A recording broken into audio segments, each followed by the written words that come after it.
বঙ্গবন্ধু স্বাধীনতার স্থপতি আর জিয়াউর রহমান স্বাধীনতার ঘোষক, এটা কিন্তু অস্বীকার করা যাবে না। জয় বাংলা, জয় বঙ্গবন্ধু, সকলের জয় হোক।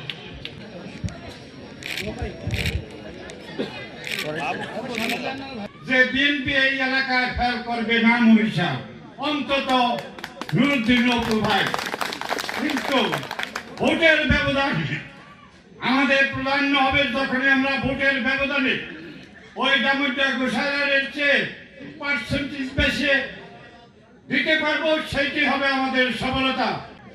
আমি মহিষার ইউনিয়ন আওয়ামী লীগের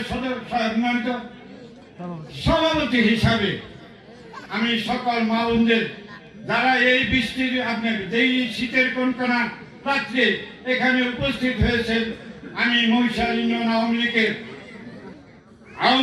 পক্ষ থেকে সকল উপস্থিত সবাইকে আন্তরিক ধন্যবাদ ও শুভেচ্ছা।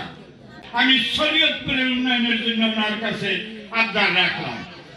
এই বলে আমার সংক্ষিপ্ত বক্তব্য শেষ করলাম। জয় বাংলা, জয় বঙ্গবন্ধু, সকলের জয় হোক। আমরা স্বাধীনতার পক্ষের শক্তি নিয়ে আগে যাচ্ছি। আমরা স্বাধীনতার পক্ষের শক্তি, বঙ্গবন্ধু স্বাধীনতার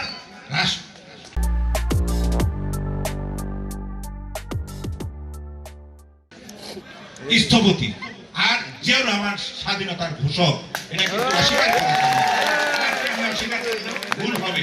ইতিহাস সাক্ষী দিচ্ছে জিয়াউর রহমান ওই সময় স্বাধীনতার ঘোষণা পাঠ করারা কার মাথায় এত সাহস হয়েছে, কার এত সেই সময় জিয়াউর রহমান সাহেব স্বাধীনতার পক্ষে। এই প্রথম বাংলাদেশের ইতিহাসে একটি সভা অনুষ্ঠিত হলো, সেটা এই মহিষার ইউনিয়নে সর্বদলীয়, যেখানে বাংলাদেশের স্বাধীনতার পক্ষের সকল শক্তি এক মঞ্চে ঐক্যবদ্ধ হয়ে বাংলাদেশের স্বাধীনতার পক্ষের শক্তিকে বিজয়ী করার জন্য আপনারা এখানে যেভাবে উপস্থিতি হয়েছেন, সত্যি আমি আপনাদের নেতৃবৃন্দের কাছে আমি সত্যি কৃতজ্ঞ, এবং আপনারা আমাকে ঋণী করে ফেললেন।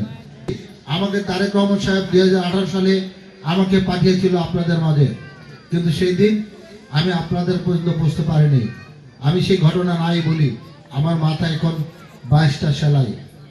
আমি শুধু এমপি হওয়ার জন্য আসি নাই, আমি আমার পরিবারকে নতুন শহর, নতুন স্বপ্ন, নতুন শরীয়তপুর গড়ার জন্য তারেক রহমান আমাকে পাঠিয়েছে। ইনশাআল্লাহ আপনাদের সন্তান, আপনাদের ভাই আগামী দিনে এই অবেলি শরীয়তপুরকে আমরা গর্বিত শরীয়তপুর বানাবো ইনশাআল্লাহ।